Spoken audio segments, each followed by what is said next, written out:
Donc bonjour, moi je suis Émilie Roland, je suis pédicure podologue libérale et je vais vous faire donc un retour d'expérience de la prise en charge des patients sous traitement anticancéreux en cabinet libéral.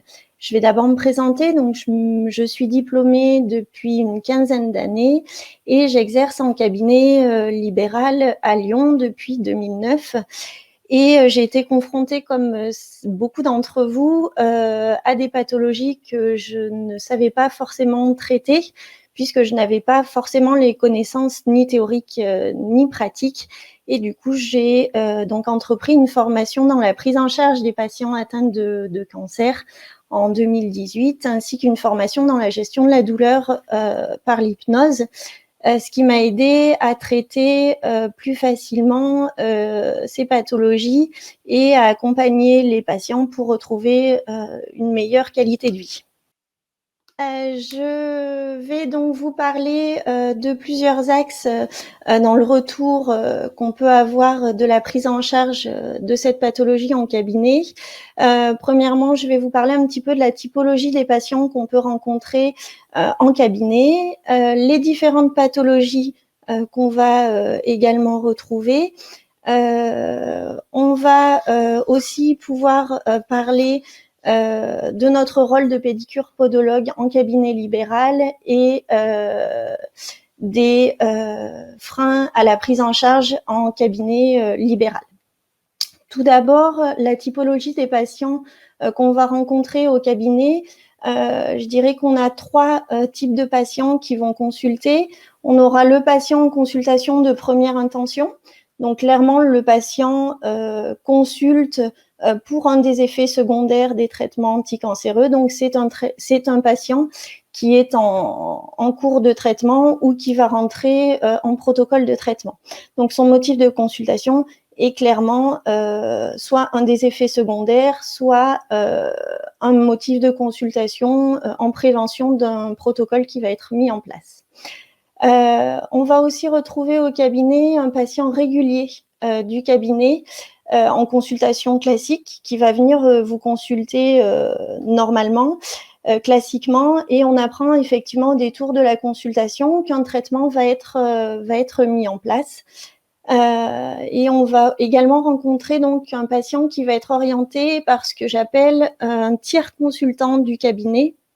Le tiers consultant, ça va être un patient qui va consulter et qui va vous parler d'un proche qui souffre d'effets secondaires liés à des traitements anticancéreux.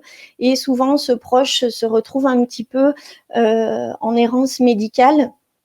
Et ce proche va venir consulter suite à l'orientation du patient que vous aurez reçu, donc le tiers consultant, qui va lui expliquer un petit peu ce qu'on peut lui apporter en termes de prise en charge. Et effectivement, au niveau de la typologie des patients qu'on va rencontrer en cabinet libéral, moi j'ai pu constater que peu de patients de ville sont adressés par leur médecin ou leur oncologue en amont des traitements ou même pendant le protocole de traitement. Donc, ce sont souvent des patients qui finissent par consulter de par leur propre initiative. Et suite à la consultation de ville, il y a souvent une prise de conscience par le patient de notre utilité au sein de la prise en charge pluriprofessionnelle dans ce cas de pathologie et de traitement. Et cette utilité dans la prise en charge pluriprofessionnelle, elle a d'ailleurs été citée par la Haute Autorité de Santé en novembre 2020 avec le concours du Collège national de pédicurie podologie, et donc qui met bien en avant notre utilité dans cette prise en charge et notre plus-value dans le parcours de soins du patient. Les types d'atteintes qu'on va rencontrer le plus souvent au cabinet libéral, ce seront les onycholises et le syndrome main-pied, et ensuite les paronychies.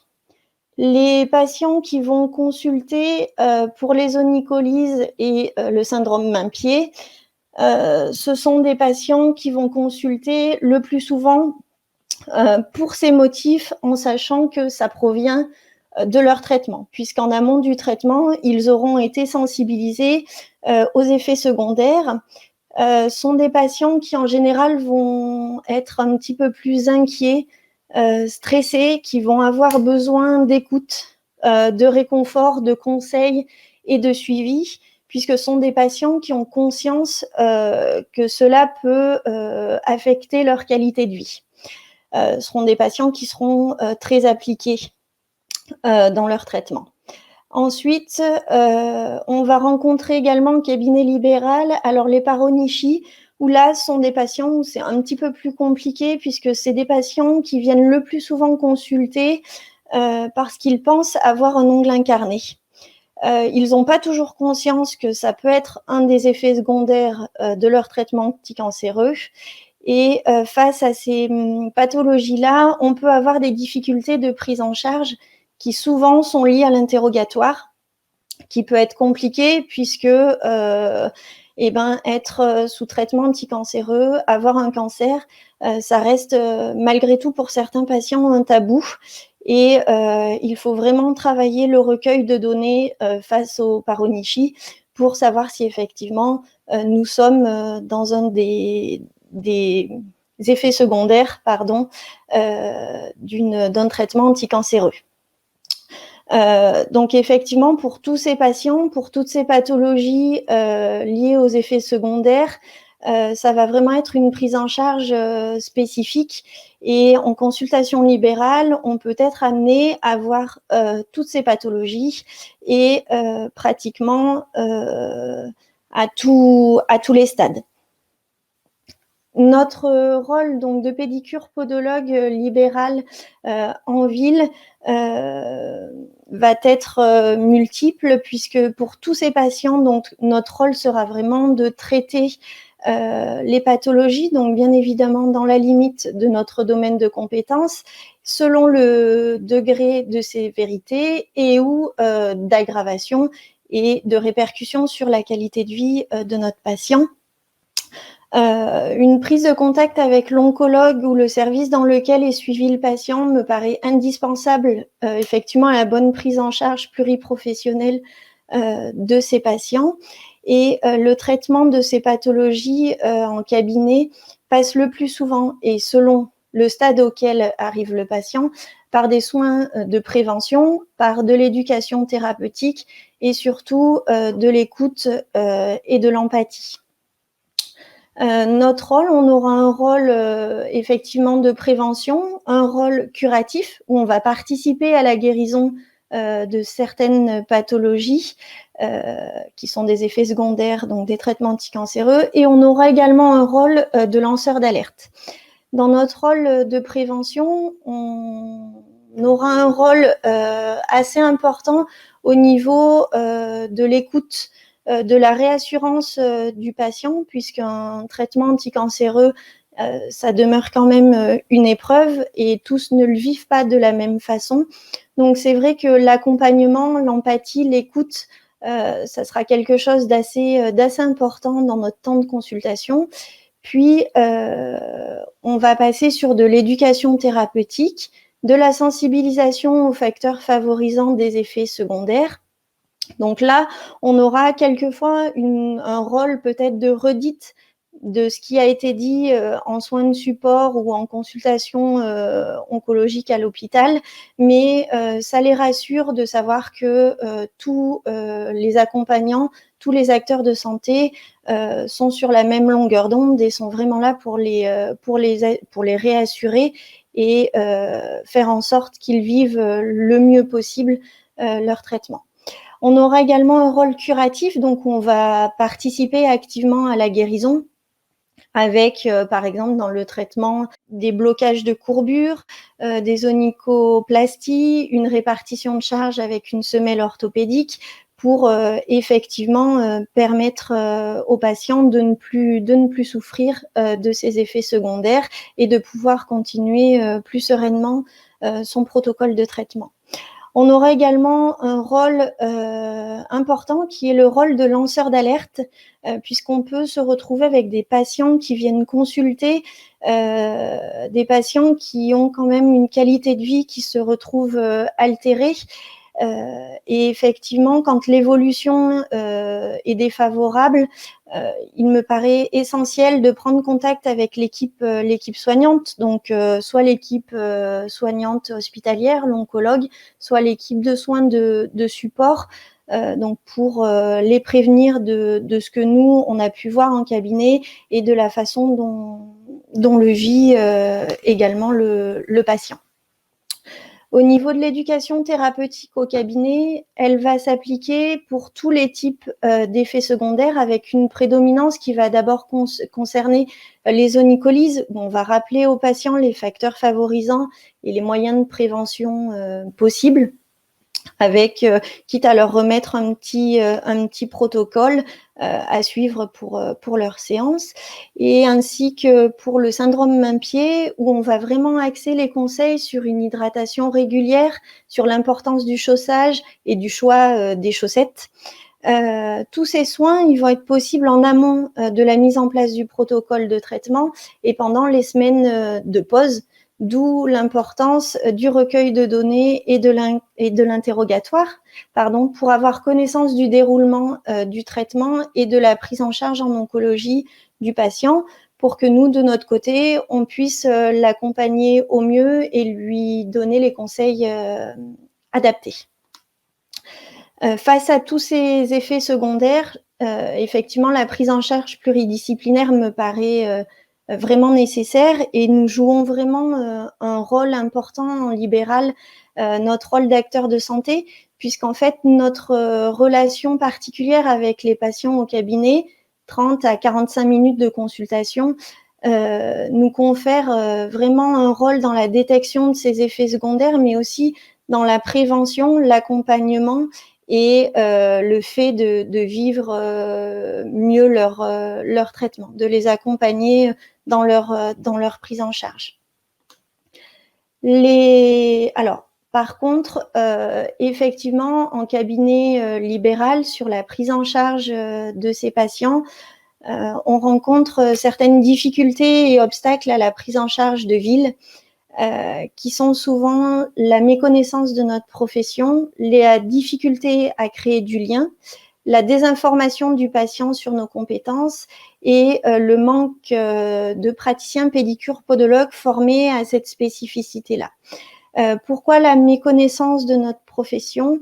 Parce que les équipes soignantes hospitalières et les autres professionnels de santé de ville n'ont pas toujours connaissance déjà de nos compétences générales, et encore plus des compétences qu'on peut développer face à la spécificité de la prise en charge de ce type de patients au cabinet, et de la plus-value qu'on peut amener dans le déroulement du traitement. La difficulté à créer du lien, pourquoi la difficulté à créer du lien ? Parce qu'en cabinet libéral, on peut se retrouver un petit peu isolé, et que ce n'est pas toujours évident de créer du lien avec les structures hospitalières et les spécialistes de ville. On a aussi la désinformation du patient sur nos compétences. Le corps médical ne connaît pas toujours notre champ de compétences, donc les patients, je dirais encore moins. Et souvent, les patients que j'ai pu recevoir en cabinet ou que je peux recevoir en cabinet ne soupçonnent absolument pas le fait qu'on puisse intervenir dans cette prise en charge-là, et de la façon sur laquelle nous intervenons, et nous pouvons soulager certains maux. Et le dernier point, le manque de pédicures podologues formés à cette spécificité. Pourquoi ?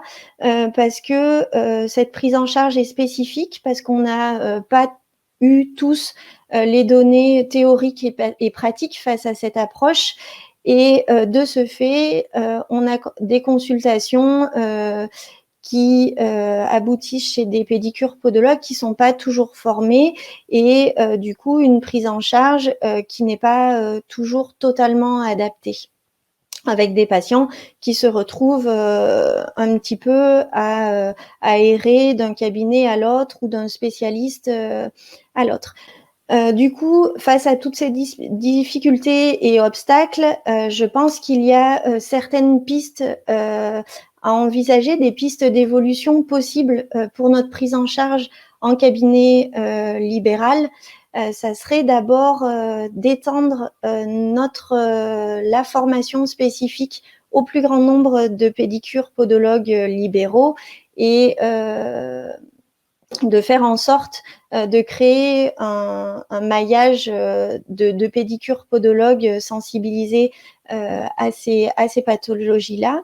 Arriver à tisser un réseau de professionnels et peut-être pourquoi pas profiter de l'émergence des CPTS, des communautés professionnelles territoriales de santé, qui nous permettraient de prendre en charge le patient sous anticancéreux, et ce qui pourrait être un projet de santé au sein justement d'une de ces CPTS et de faciliter du coup le lien ville-hôpital et de faciliter le parcours de soins de notre patient quand il vient nous consulter en ville.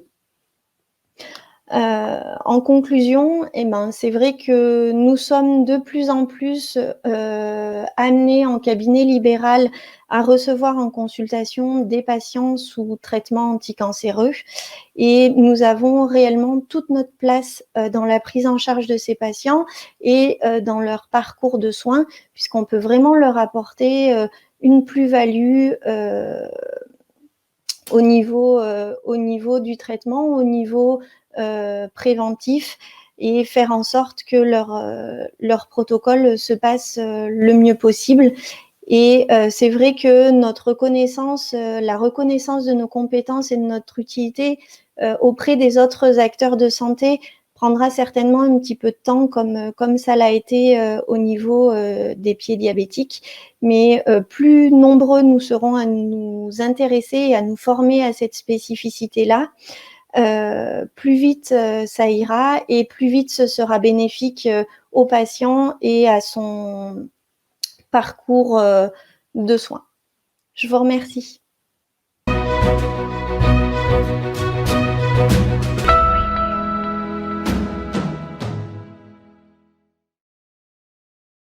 Bonjour Madame Roland. Bonjour.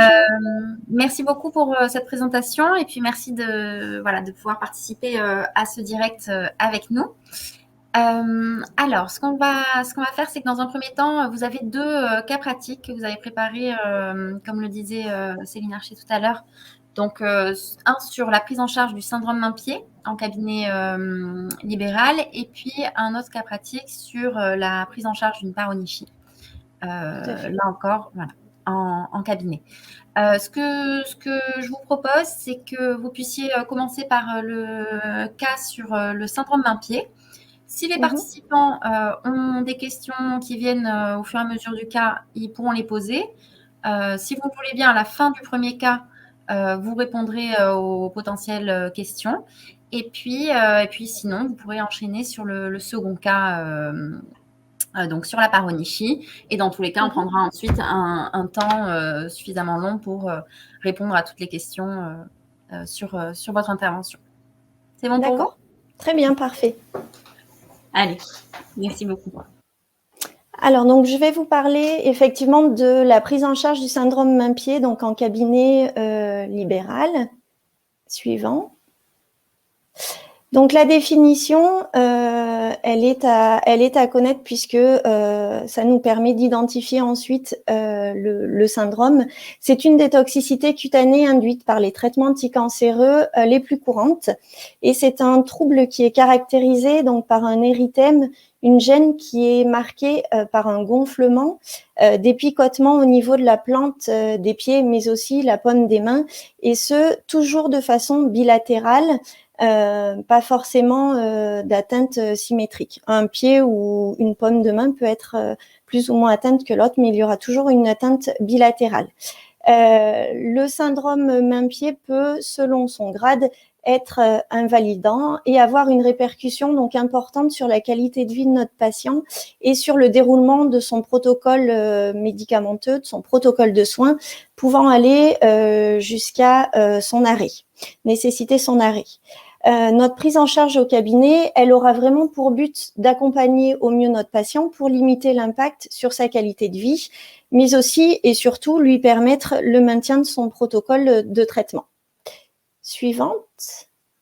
Là, vous pouvez donc, je vous ai illustré mes propos avec une photo donc d'un syndrome main-pied qui, si on n'est pas forcément formé à cette spécificité et si on a un recueil de données un petit peu difficile ou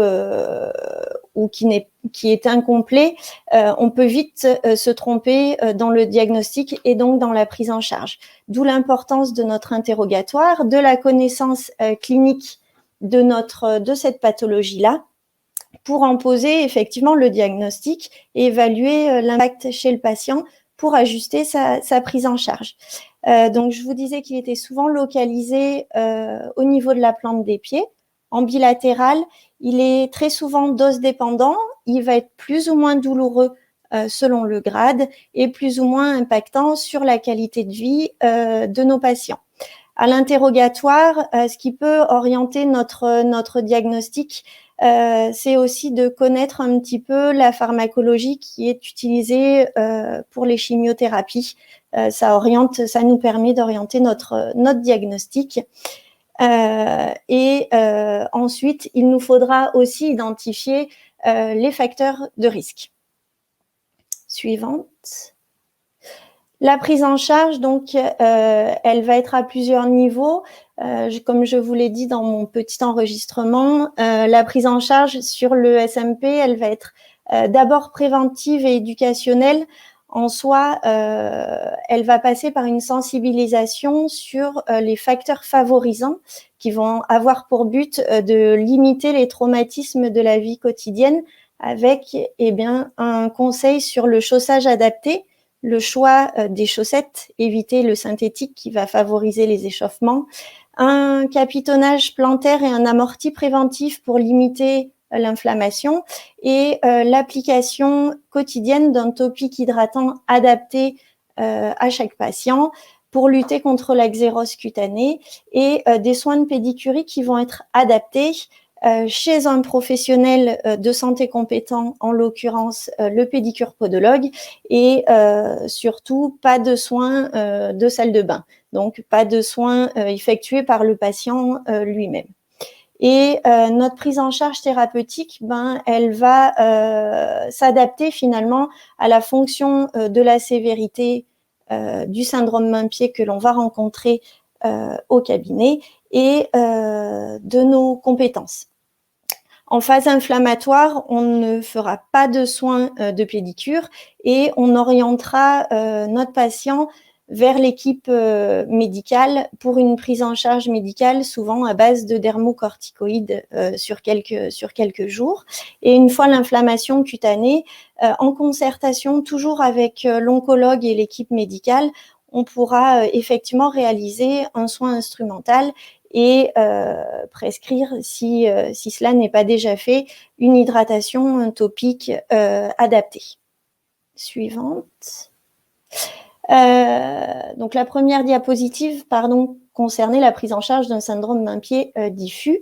Et nous pouvons retrouver également des syndromes main-pied qui sont localisés.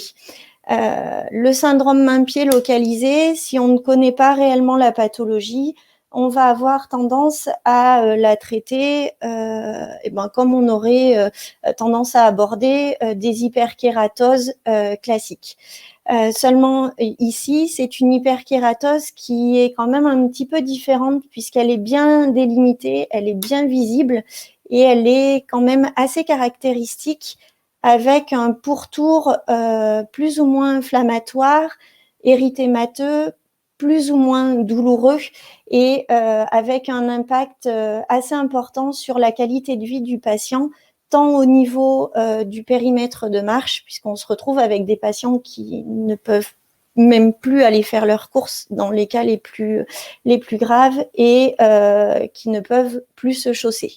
Et souvent, les les molécules en cause seront les molécules utilisées dans les thérapies ciblées.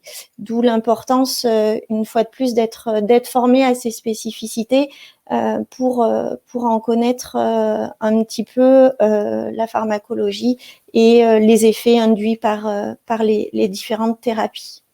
Suivante.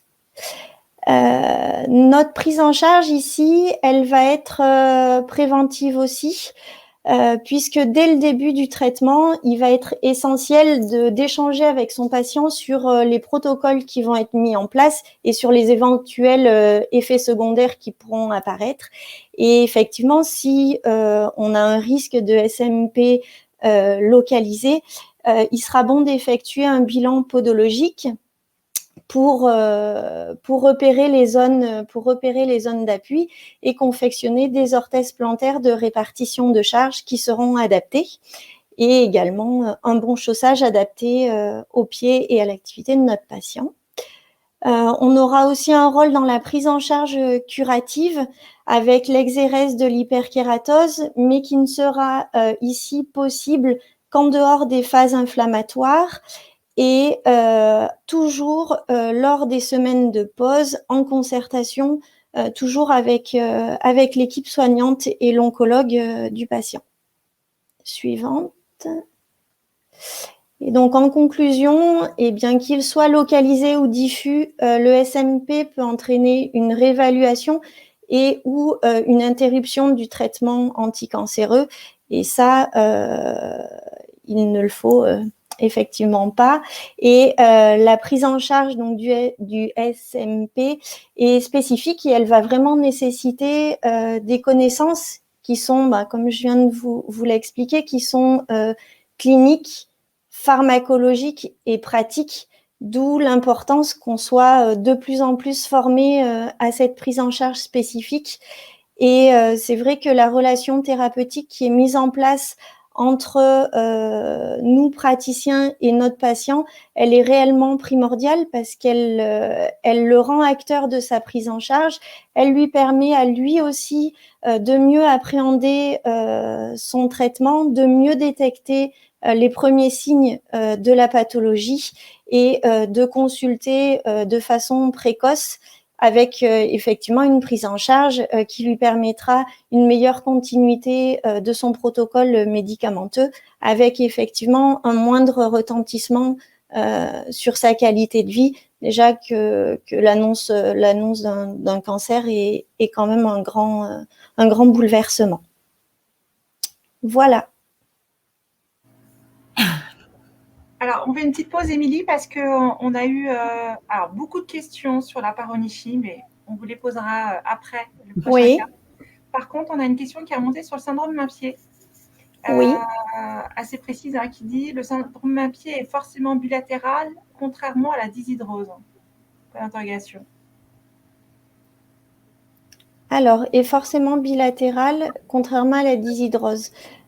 Oui, il est forcément bilatéral, mais pas forcément symétrique dans son intensité, si je puis dire. Alors que la dyshydrose, on peut réellement trouver qu'un pied atteint, qu'un pied qui desquame. Dans le syndrome Main-Pied, on aura forcément les deux pieds d'atteint, plus ou moins selon le côté. Ok. Bon.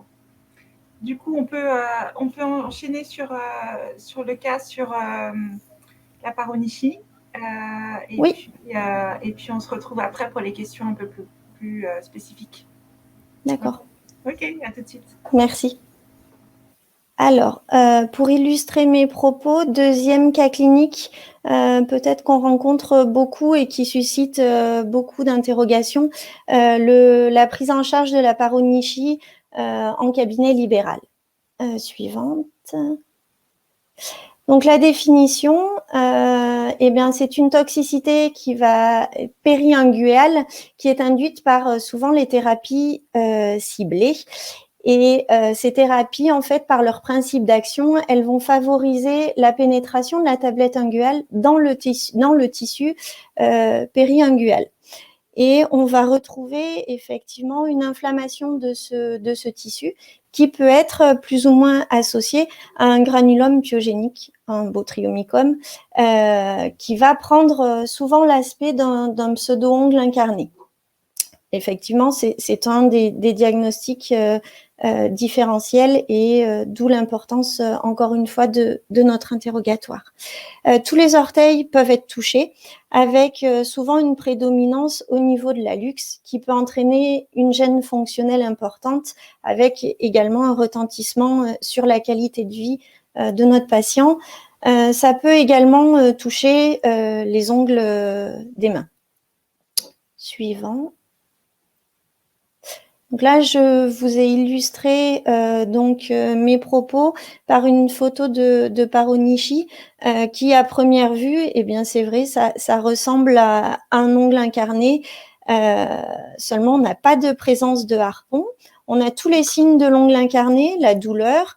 Ça saigne assez facilement, ça peut suinter et ça suscite une anxiété aussi de la part du patient par rapport au traitement qui va pouvoir lui être dispensé et éventuellement la douleur ressentie. Il n'y aura aucune tendance à la régression spontanée. Et je vous en parlais précédemment, l'importance de notre interrogatoire et de l'anamnèse pour faciliter et orienter notre diagnostic. Pour les patients, c'est pas toujours évident de dire qu'ils suivent un traitement anticancéreux et quelquefois ça peut nous induire en erreur. Mais quoi qu'il se passe, au niveau de la Paronishi, nous n'aurons jamais la présence de harpon. C'est vraiment la tablette unguale qui vient pénétrer les sillons. Suivant. Donc nous, notre prise en charge, elle va être préventive tout d'abord sur l'identification, comme d'habitude, des facteurs qui peuvent être favorisants, des ongles trop longs, mauvais choix de matériel pour la coupe d'ongles qui risque de blesser, un mauvais chaussage qui va favoriser les frottements inter-orteils, une couture intérieure de la chaussure. Et quelquefois même un facteur favorisant avec déjà des ongles qui ont tendance à être un petit peu soit en tuile de Provence, soit en volute. Et effectivement, un suivi qui sera régulier et une bonne éducation du patient vis-à-vis de cette toxicité va permettre vraiment de maintenir dans la plupart des cas son traitement et le protocole mis en place. Alors la prise en charge curative, elle va être symptomatique. Souvent, il s'agit d'un soin qui va être douloureux, d'où l'intérêt de l'hypnose dans la gestion de cette douleur. Le but, ça va être de faire régresser effectivement ce granulome et selon le stade, il faudra travailler forcément en collaboration avec l'oncologue, le dermatologue, le généraliste ou l'infirmière selon le degré de gravité et de retentissement sur la qualité de vie du patient. C'est vrai que souvent, en première intention, il faut quand même orienter vers l'équipe soignante pour qu'ils mettent en place un protocole particulier, souvent à base de dermocorticoïdes. Ensuite, nous pouvons agir au niveau d'un petit granulome par par un petit protocole avec du Septivon et une solution asséchante type Cicalfate. Ça permet d'avoir une visée antiseptique et asséchante pour faire régresser ce granulome qui est douloureux et pouvoir accéder au sillon et pouvoir mettre en place justement un blocage de courbure pour éviter que les bords latéraux de l'ongle ne pénètrent les sillons, les tissus périungués. Suivante. Donc, j'étais un petit peu en avance par rapport à mon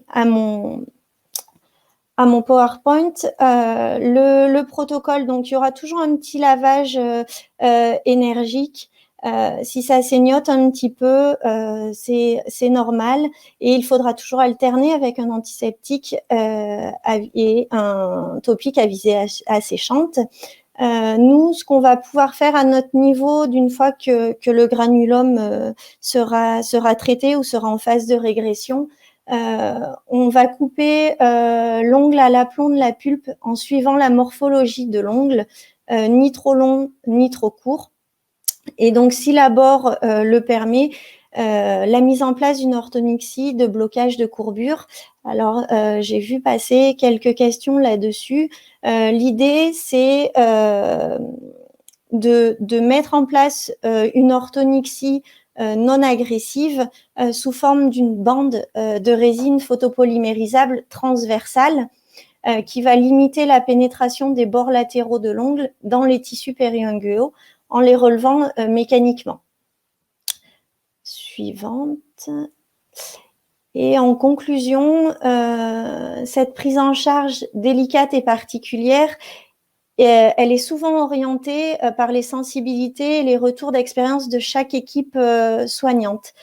Chaque équipe soignante n'envisage pas la prise en charge de la même façon, d'où l'utilité de rentrer en communication avec cette équipe-là pour avoir une prise en charge beaucoup plus efficiente de notre patient et faire en sorte qu'il puisse continuer tranquillement et avec le moins de souffrance possible son protocole de soins. Alors, merci beaucoup, Émilie, pour ces 2 cas cliniques que vous nous avez présentés. Alors, concernant le cas clinique, on reviendra tout à l'heure sur le cas clinique du syndrome main-pied, parce qu'en fait, on a aussi eu des questions qui sont venues un petit peu plus tardivement. Mais donc, concernant le cas clinique de la paronychie, alors, il y a eu beaucoup de questions sur le blocage de courbure. Donc, vous y êtes revenu là, juste à l'instant. Les questions concernent tout simplement déjà en quoi consiste ce blocage de courbure. Et puis, il y a des questions sur le type de résine, sur la dureté de la résine, par exemple, sur comment il est réalisé et si il n'est pas contre-indiqué comme ça a pu être évoqué par ailleurs. Alors, typiquement, sur la contre-indication du blocage de courbure, c'est dans le cas de la présence d'un bourgeon. Donc, je vous redis un petit peu les questions. Oui. Vous pouvez revenir sur de quoi s'agit-il quand on parle de ce blocage de courbure, comment est-ce qu'il est réalisé, quel type de résine, quel type de dureté, et puis est-ce qu'il n'est pas contre-indiqué lorsqu'il y a présence de bourgeons. On pourra les reprendre au fur et à mesure. Ok. Il s'agit d'une orthonixie donc qui va être non agressive. Donc on n'aura pas de fil titane qui risque d'agresser les tissus périingueux. Et on va la réaliser avec de la résine photopolymérisable. Donc, comme on poserait des plots de résine pour faire une orthonixie fil titane à plot, comme certains doivent en réaliser. Et on va déposer la résine. Alors, moi, je préfère une résine un petit peu intermédiaire. Trop souple, ça aura pas beaucoup d'intérêt. Et trop rigide, ça peut éventuellement créer des conflits avec le chaussage ou une couture de chaussettes. Donc plutôt intermédiaire et donc en transversale, en lame transversale de quelques millimètres de largeur et assez fine quand même sur le dessus pour ne pas créer de pression supplémentaire.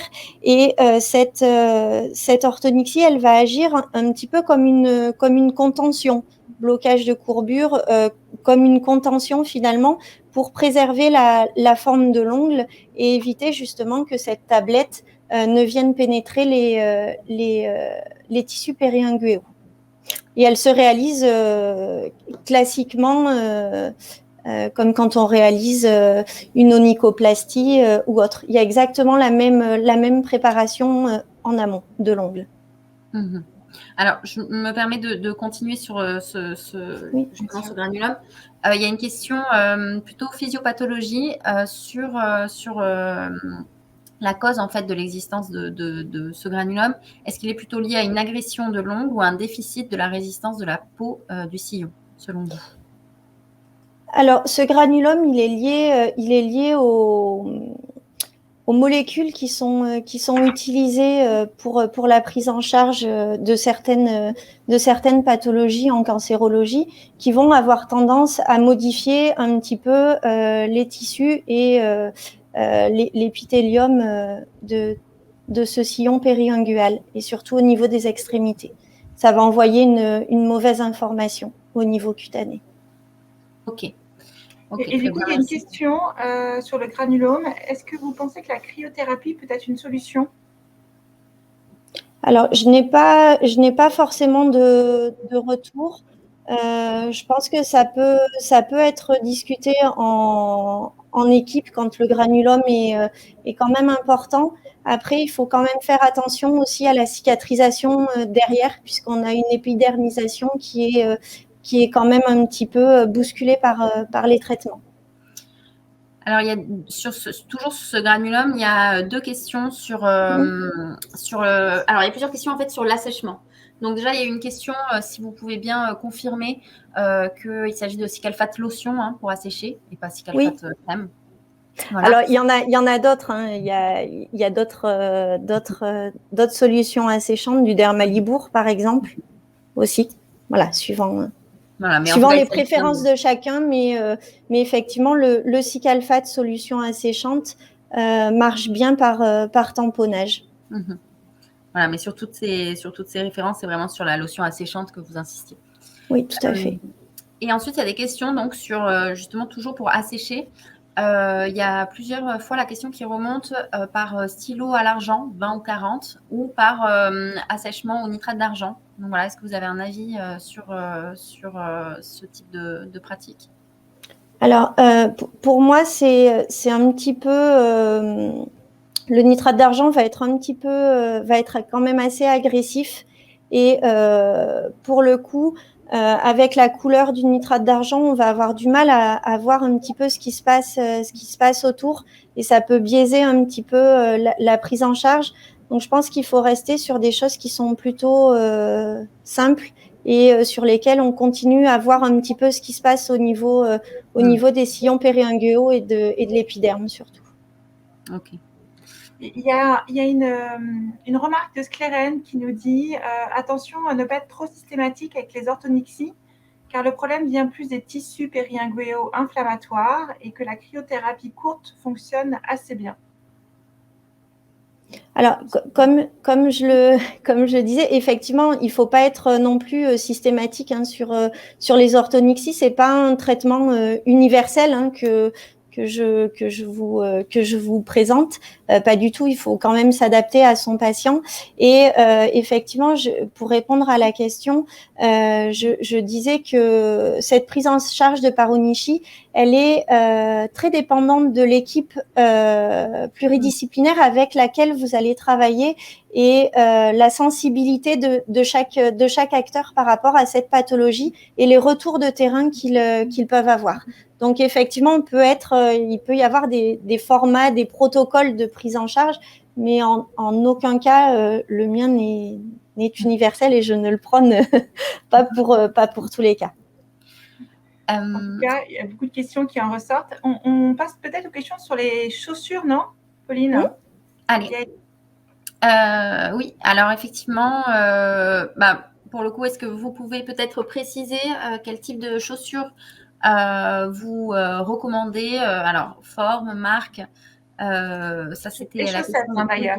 On a les deux questions. Chaussures et chaussettes. Alors, au niveau des chaussettes, je pense qu'il vaut mieux conseiller quelque chose en fibre naturelle, du coton ou même voire du bambou qui se démocratise de plus en plus parce que ça permet quand même aux pieds de respirer. On aura moins de frottement, moins d'échauffement qui, eux, peuvent favoriser effectivement l'apparition des syndromes main-pied et favoriser justement cet érythème. Au niveau de la... Pardon ? Non, allez-y, excusez-moi. Ouais. Au niveau de la chaussure, moi, je dirais qu'il faut d'abord une chaussure, donc, comme d'habitude, qui soit bien adaptée à la morphologie du pied du patient, avec un bon système de réglage et un volume chaussant assez intéressant pour pouvoir mettre des semelles orthopédiques si on a besoin. Dans le cadre du SMP diffus, on pourra proposer soit une chaussure avec une semelle bien amortissante qui isole le pied du sol. Moi, celles que j'aime bien sont les tennis. Je peux citer une marque ou... Allez-y.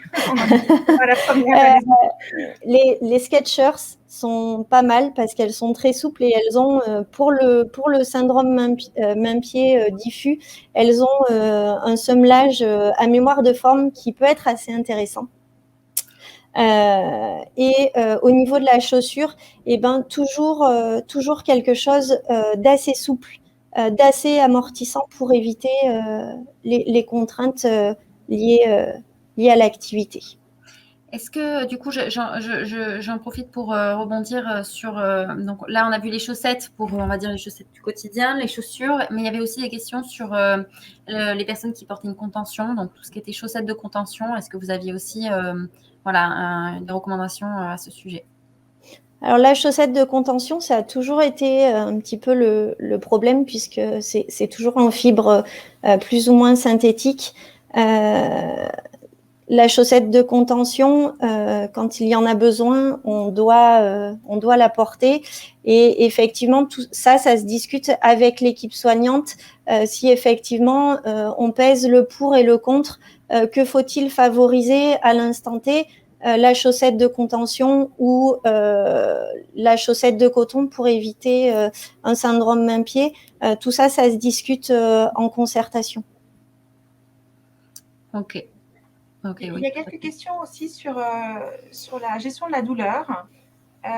Une première question qui est, on a évoqué en fait ce matin les sprays lidocaïne qui sont utilisés à l'hôpital. Est-ce que c'est quelque chose qui peut être utilisé en cabinet? Alors, en cabinet, on n'a pas le droit d'utiliser les anesthésiques locaux. Ils peuvent être utilisés par le patient en amont de notre consultation sur prescription médicale du médecin ou de l'oncologue avant un soin, que ce soit pour la prise en charge en oncologie ou pour un ongle incarné, tout à fait. Je suis assez partagée sur le sujet parce que quelquefois c'est mal appliqué par le patient ou pas dans les bons délais et du coup on n'a pas forcément l'effet escompté.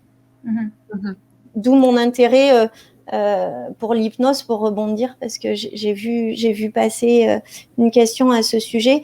Je me suis vraiment penchée sur l'hypnose et la gestion de la douleur pour pouvoir proposer à mes patients une autre solution de prise en charge de cette douleur-là dans nos soins instrumentaux.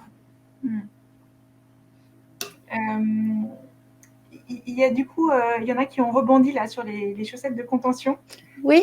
Pour vous dire qu'il y en avait à bout ouvert. Tout à fait, il y en a à bout ouvert qui peuvent être une solution. Voilà, et qu'on avait maintenant apparemment aussi en fibre de bambou qui permettait d'avoir une compression qui génère moins de transpiration, voilà, plus respirante. Et moins de frottement. Oui. Ouais, et moins de frottement. Du coup, juste pour approfondir un tout petit peu ce point, donc sur le fait que vous soyez penché sur l'hypnose de votre côté, du coup, notamment par exemple, on avait une question de Davia à ce sujet, par exemple sur la pratique, sur votre prise en charge d'une paronichie, donc une prise en charge qui peut être douloureuse, votre retour, c'est que ça apporte un apport, que ça apporte un bénéfice pour le patient. Effectivement. L'hypnose Oui, tout à fait. Oui. Alors, souvent, les patients qu'on rencontre qui présentent des toxicités liées au traitement anticancéreux sont des patients qui vont être déjà à la base assez stressés, assez anxieux, pour lesquels il faut vraiment une prise en charge particulière. Et ils ont souvent tendance à appréhender le soin, le geste technique. Ils ont toujours peur de la souffrance, hein, comme tout un chacun. Et l'hypnose, elle va vraiment nous permettre de jouer là-dessus, et notamment en jouant sur la relaxation musculaire, sur l'hypnose, l'hypno-relaxation, qui va nous permettre de jouer sur la détente du patient et de pouvoir dissocier la douleur et la souffrance, ce qui permet au patient de l'appréhender de façon différente et d'éliminer toute la composante émotionnelle liée à la prise en charge et aux soins instrumentaux. Alors, Céline, je ne sais pas ce que tu en penses, mais on peut peut-être revenir aux questions syndrome main-pied. Oui, sauf exactement, si encore ce que j'avais proposé. Vas-y. Alors, on a une question de Pauline qui nous dit « J'ai une patiente avec un SMP localisé. Ma première intervention a été après le début du traitement. À quel moment du protocole serait-il conseillé de faire le bilan ?» Alors, on peut faire un bilan initial si le patient peut venir en consultation initiale avant de débuter son protocole. Et ensuite, ce qui est pas mal, c'est de pouvoir le revoir en milieu de protocole si tout se passe bien. Après, je dirais c'est une prise en charge presque de chaque instant.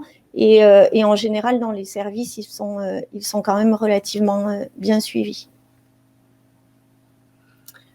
Ok. Alors, il y a beaucoup de questions sur le parcours de formation, Émilie. Oui. On vous demande où est-ce que vous avez été formée à l'oncologie et à l'hypnose. Voilà, si vous avez des conseils à nous donner sur les formations à suivre.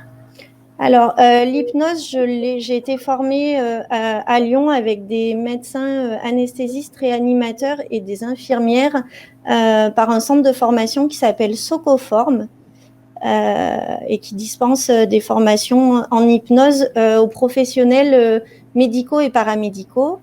Et ma formation en oncologie, je l'ai faite avec Connaissance et Évolution en 2018. Et du coup, là, on est 3 ans après. Quelles ont été en fait les différentes étapes de mise en place de cette pratique au sein du cabinet et comment est-ce que et d'où viennent vos patients? Est-ce que ce sont des patients habituels ou est-ce que maintenant ce sont des patients qui sont orientés par l'hôpital? Alors, suite à ma formation, j'étais tout feu, tout flamme. Donc, j'en ai beaucoup parlé autour de moi déjà avec les praticiens avec lesquels j'ai l'habitude de travailler et qui ne soupçonnaient absolument pas le fait qu'on puisse participer à la prise en charge de ces patients-là. J'ai essayé de prendre contact avec des oncologues, des services, mais ça reste compliqué parce qu'ils ont beaucoup de travail, beaucoup de patients à gérer. Et au final, c'est plus mes patients, soit des patients qui étaient en cours de traitement, soit qui connaissaient quelqu'un de leur famille, etc., qui ont parlé de cette spécificité autour d'eux. Et les patients finalement ont communiqué, si je puis dire, entre eux par bouche à oreille. Je dois avouer qu'avec la crise sanitaire, le soufflet est un petit peu retombé, mais je pense que c'est vraiment quelque chose à développer et continuer de se battre pour développer cela, parce que plus on aura de retours d'expérience et plus on pourra prendre correctement en charge nos patients et avoir un rôle aussi de sentinelle, parce que ce que je vois et ce que je vois passer aussi comme question, c'est qu'on n'est pas tous forcément d'accord dans les protocoles de prise en charge parce que on a tous nos sensibilités et toutes les équipes ont leur sensibilité aussi, et toutes les équipes n'ont pas forcément la sensibilité podologique non plus, parce qu'ils ne nous connaissent pas surtout. Alors, on a aussi l'hypnose intrigue. Et beaucoup de questions du style mais comment vous faites? Est-ce que c'est en même temps que le soin, en amont du soin? Concrètement, ça se passe comment? Alors, c'est pendant le soin, c'est une notion qui intrigue beaucoup, mais finalement, l'hypnose, on l'utilise tous, globalement, je me suis rendu compte. Quand quelqu'un a mal et qu'on doit le soigner, on lui fait penser à autre chose. Et l'hypnose, déjà, ça commence par là. C'est un état de conscience qui va être modifié parce qu'on va détourner l'attention sur quelque chose d'autre que la douleur et le geste instrumental. Moi, j'en parle toujours à mes patients. Si je vois un patient anxieux ou qui va être douloureux, je vais lui dire que j'ai fait une formation d'hypnose dans la gestion de la douleur et que ça aide à appréhender la douleur. On sent, mais on le sent de façon différente parce que souvent, l'hypnose, on fait des grands yeux, on se dit oula, qu'est-ce qui va se passer? C'est ni plus ni moins qu'écouter son patient, lui parler. Alors, on lui parle avec des techniques bien précises qui l'amènent à penser à autre chose en gros, mais ça se fait pendant le soin et je leur en parle toujours en amont et je leur demande s'ils souhaitent essayer. Parce qu'il faut aussi que son patient adhère au principe. Oui, une forme de consentement. Voilà, tout à fait. Bon, j'ai une question très pratique. Est-ce que la xylocaïne spray et la lidocaïne, c'est la même chose? Demande Corinne. Bonne question. Je pense que ce sont des molécules similaires. Après, la xylocaïne en spray, je pense que la lidocaïne n'existe pas en spray. Je vous crois sur parole. Alors après, sur les anesthésiques, j'aurais des compétences toutes limitées puisque je n'en prescris pas et je n'en utilise pas. Alors, je me permets de rajouter une question là, une remarque qui a été faite par Bénédicte, oui. Qui aborde la réflexologie plantaire. C'est vrai que c'est tout un penchant qui a aussi sa place dans la prise en charge de ces patients. Est-ce que vous avez là-dessus aussi un retour, un avis sur la réflexologie plantaire? Ouais, je pense que c'est vraiment pertinent dans la prise en charge de ces patients-là pour tout ce qui est détente et stimulation de certains organes à distance et je crois même de source sûre que ce sont des soins qui sont proposés dans certains services d'oncologie en complément. Donc, il y a un réel apport pour effectivement les pédicures podologues qui sont formés à cette spécificité-là aussi. Après, je me permets aussi de reboucler par rapport au spray xylocaïne. Il y a eu ce matin une conférence du docteur Blanchet-Sadoun sur médecin de la douleur, donc sur la prise en charge de la douleur et sur la réalisation d'un soin en cabinet malgré la douleur. Donc l'hypnose a été évoquée comme une très bonne alternative, mais autant la xylocaïne, vous évoquez la problématique que le patient va peut-être mal l'appliquer, peut-être pas au bon moment, et que du coup, il y a une perte d'intérêt. Mais elle évoquait aussi, le docteur Blanchet-Sadoun, ce matin, des médicaments en voie orale qui peuvent être prises à un temps donné avant et qui peuvent aussi peut-être être une approche intéressante pour des soins douloureux, prescrits par le médecin, donc. Prescrit par le médecin. Oui, ça peut effectivement être intéressant. Moi, sur mon retour d'expérience, je n'ai jamais eu de patients pris en charge de cette façon-là. Alors, on a une réponse dans le fil qui nous dit que, sur la xylocaïne, on a qui vont chercher en parallèle. La xylocaïne, apparemment, c'est du chlorhydrate de lidocaïne. D'accord. Merci. Mais donc, attention à l'application par le patient qui peut ne pas toujours être optimale avant un soin. Ouais. Bon, il est 16h04, on déborde un peu sur la suite du programme. On va être obligé de s'arrêter là. En tout cas, ça a déchaîné les passions. Il y a énormément de questions, beaucoup plus que ce qu'on avait pu anticiper dans notre timing. Donc, merci à tous et merci beaucoup, Émilie. Merci à vous. Aujourd'hui. Et, merci beaucoup. J'espère à bientôt pour continuer ces échanges qui sont hyper riches et très intéressants. Merci à vous deux. Merci. À bientôt. Au revoir.